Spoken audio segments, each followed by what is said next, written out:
India বাংলাদেশের টি-20 series শুরু হতে যাচ্ছে আগামীকাল। আপনার কাছে কি মনে হয় চ্যালেঞ্জগুলো কোথায়? বাংলাদেশ এগিয়ে আছে কিনা কোনোখানে, নাকি ইন্ডিয়াই বেশিরভাগ জায়গায় এগিয়ে? সব কিছু মিলিয়ে আবহাওয়াটা কেমন দেখছেন? এক্সাইটমেন্ট তো একটা আছেই, তবে টেস্ট সিরিজে যে পারফরমেন্স তারপরে এক্সাইটমেন্ট বোধহয় একটু কমে গেছে। তবে বাংলাদেশ আশা দেখতে পারেন, কারণ টেস্ট ক্রিকেটে যেই ধরনের ব্যবধানটা স্পষ্ট হয়েছে টি-20 ক্রিকেটে সেটা মনে হয় না হবে। এর প্রথম একমাত্র কারণ হচ্ছে যে ইন্ডিয়া কয়েকজন সিনিয়র ক্রিকেটারকে রেস্ট দিবে, যারা টেস্ট ম্যাচ খেলেছে তাদেরকে হয়তো রেস্ট দিবে, তারা একটু ইয়াং প্লেয়ার খেলাবে। যদিও এইটা আসলে খুব একটা নির্ভর করে না বাংলাদেশকে, কারণ তাদের ইয়াং টিমটাও কত স্ট্রং সেটা আমরা জানি। তারপরও টি-20 ক্রিকেটে ওই যে মোমেন্টামের খেলা, তো এক দুজন প্লেয়ার ম্যাচের গেম চেঞ্জ করে দিতে পারেন। সেই জায়গা থেকে বাংলাদেশের ফাইট দেওয়ার একটা সম্ভাবনা আছে। আমার কাছে মনে হয় যে ফাইটিং একটা টি-20 সিরিজ দর্শকরা দেখবেন, সেই আশা আপনারা করতেই পারেন। অ্যাবসলিউটলি। বাংলাদেশ টিমের অনেকগুলো সমীকরণের সামনে বাংলাদেশ দাঁড়িয়ে যাচ্ছে, অনেক ইফস অ্যান্ড বাটস বাংলাদেশের সামনে আছে। আমরা যদি হিসেব করি, সাকিব আল হাসানকে বাংলাদেশ পাচ্ছেন না। তিনি কানপুর টেস্টের আগেই বলে দিয়েছেন সবশেষ টি-20তে তিনি টি-20 বিশ্বকাপেই খেলে ফেলেছেন। টেস্ট ফরম্যাট থেকে তিনি এখনও ধোঁয়াশা আছে, যদিও যদি বাংলাদেশে না আসতে পারেন কানপুর টেস্টে তার শেষ।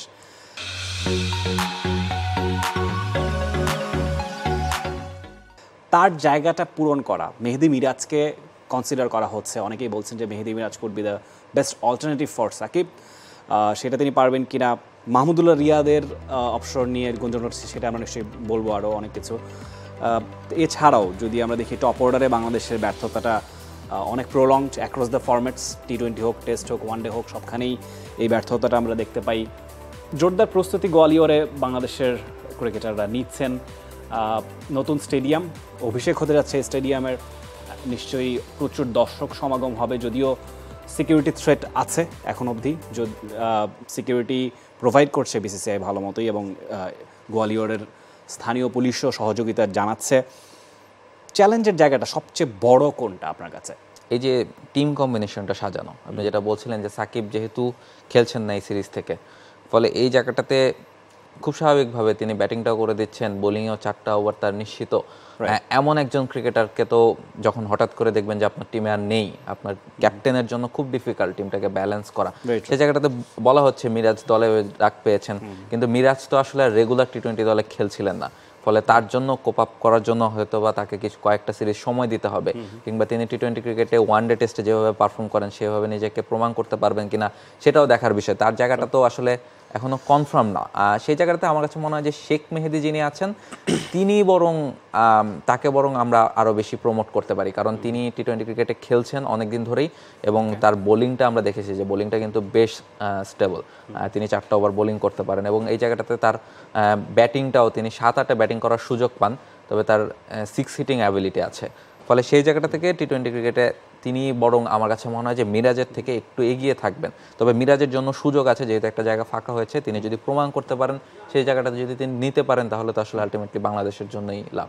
আপনার সাথে আমি এই জায়গায় খানিকটা দ্বিমত পোষণ করবো। I would prefer Mehedi Miraj okay right now, because হ্যাঁ, আপনার কথায় নিশ্চয়ই লজিক আছে। শেখ মেহেদী প্রুভেন টি-20 প্লেয়ার, তার ওই অ্যাপ্রোচটা আছে, তিনি যখন যেভাবে দরকার সেভাবে করে খেলেন। মেহেদী মিরাজ সেই জায়গাটায় খানিকটা পিছিয়ে ছিলেন বলতে হচ্ছে এই কারণে, কারণ অন্য ফরম্যাটগুলোতে স্পেশালি ওয়ানডেতে তার ব্যাটিংটা কিন্তু অনেক ইমপ্রুভ করেছে। টেস্টেও তিনি রেগুলার বেসিসে রান করে যাচ্ছেন।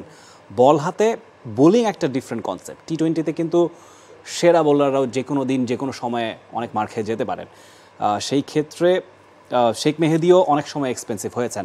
আমি মনে করি সেই জায়গায় মিরাজের এক্সপিরিয়েন্সটা খানিকটা দামি। দেখুন, সাকিব আল হাসান রিটায়ার করার পরে টি-20 থেকে একটা এক্সপিরিয়েন্সের ঘাটতি কিন্তু তৈরি হয়ে গেছে। মুশফিকুর রহিম টি-20 ক্রিকেট খেলেন না। মাহমুদুল্লাহ রিয়াদ, এটা হতে পারে তার সবশেষ টেস্ট টি-20 সিরিজ, হুনোস, হয়তো বা সে ব্যাপারে পরবর্তীতে নিশ্চয়ই আমরা আরও খোলাসা হতে পারবো। সেই জায়গায় মিরাজের এক্সপিরিয়েন্সটার দাম আছে। হয়তো বা মিরাজের বয়স 30+ হয়ে গেছে, সেটা নয়, 8 বছর ধরে তিনি খেলছেন, সেটা তাকে খানিকটা বেনিফিট নিশ্চয়ই দেবে। তবে এই জায়গায় আমার কাছে মনে হয় যে এক্সপিরিয়েন্স ম্যাটার করে। তবে টি-20 ক্রিকেটে ভ্যারিয়েশনটা খুব বেশি ইম্পর্টেন্ট। একজন ইয়াং প্লেয়ার এসে যদি তার ভ্যারিয়েশন দিয়ে ব্যাটারদের স্ট্রাগল করাতে পারেন সেটা ইম্পর্টেন্ট। আমি দেখেছি যে নতুন বলে স্পেশালি পাওয়ার প্লেতে আমি জানি না বাংলাদেশের ক্যাপ্টেন মিরাজকে বল তুলে দিতে সাহস করবে কিনা, তবে শেখ মেহেদী সেই কাজটা করে দিতে পারেন যে 2 ওভার পাওয়ার প্লেতে তিনি করে দিতে পারেন এবং মিডল ওভারও তিনি কাভার করতে পারেন। এই জায়গায় আমার কাছে মনে হয় যে শেখ মেহেদীর ভ্যারিয়েশনটা বোলিংয়ের ক্ষেত্রে স্পেশালি, আপনি ব্যাটিংটাতে হয়তো বা দুজনকে সিমিলার কন্ডিশনে রাখতে পারেন, তবে বোলিংটাতে আপনি যেমন মিরাজকে এগিয়ে রাখছেন, আমি হয়তো বা শেখ মেহেদীকে এগিয়ে রাখবো। ইন্ডিয়ার টিমটা নিয়ে বলতে হচ্ছে, ইন্ডিয়ার টিমে আপনি যেটা বলছিলেন এক্সপিরিয়েন্স ক্যাম্পেইনার বেশ কয়েকজন নেই, এবং টি-20 বিশ্বকাপ খেলে রোহিত শর্মা, বিরাট কোহলি তারা আন্তর্জাতিক টি-20 রিটায়ার করেছেন। তাতে আসলে ইন্ডিয়ার খুব বেশি লস হয়ে যাচ্ছে সেটা নয়। ইন্ডিয়ান যেই টিমটা আছে এটাকে পূর্ণ শক্তির টিম বলে কোনো অংশেই কম বলা হবে না, কারণ আইপিএলে এরাই পারফর্ম করে থাকেন রেগুলার বেসিসে। For more updates, subscribe to our YouTube channel and click on the bell icon. Follow us on Facebook and Instagram. Download T-Sports app to enjoy exciting games and highlights. Visit tsports.com.